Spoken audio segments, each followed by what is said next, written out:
I mean, it was released in 2017 and it's still garnering widespread critical acclaim. What do you think it is about this film that resonates with audiences from different cultural backgrounds?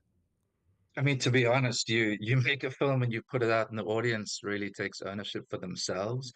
I think we were trying to explore universal themes of one maybe of land and ownership, and I think that's something that's so poignant in Canada as well. I know, um, and I think it was actually one of the real reasons the film premiered at Toronto was specifically because of its themes of land and exploration of the taking of land, the reclaiming of land, the freedom of land. Whose land is it? But I think there's real stuff about cycles of violence and oppression. I think the characters are sort of archetypally Western, but hopefully very true, and I think reflect different aspects of maybe a turbulent time that we live in. Just the world, I think feels quite fraught. And what I think is so great about Westerns is it's such pure storytelling. All story is conflict, which is that storytelling mantra. But in a Western, the conflict is so pure, and the Western is really built on, there's obviously interpersonal conflict, but there's internal conflict. There's this sort of, I think a lot of Westerns look at the placement of men in time and space. The forces of history. Um, and we've seen that connect with audiences all over the world, and especially in South Africa. In a timeless way. I think these struggles are timeless, and I think the film sort of addresses that too, the cyclical nature of trauma and violence, and how often violence begets violence, and how hard it is actually to end those cycles a lot of the time.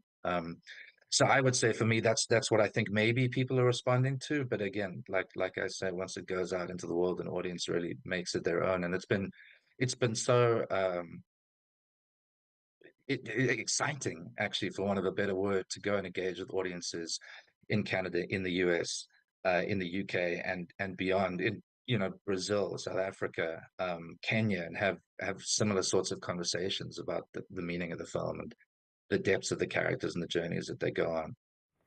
Well, and now Beyonce, the superstar, has given it new life. How did you feel when you saw that Beyonce listed your film as one of the inspirations for her new album? Honestly, just quite shell shocked, I think is the answer. And excited and honored and humbled, and it's really exciting. Beyonce is iconic, and she's been iconic, for as long as she's been.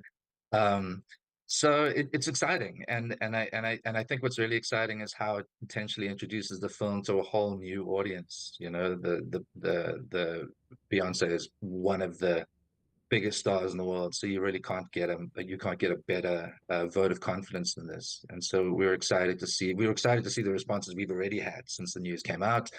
And we really, yeah, we're excited about the possibilities of what happens now, and how a new audience, yeah, gets to see the film. Yes, And enjoy. also just the idea of Beyonce and Jay-Z sitting with popcorn watching the film. I mean, like, That that's right. indescribable. A little bit of that Beyonce magic never hurts. Sean, what a pleasure to connect with you. All the best.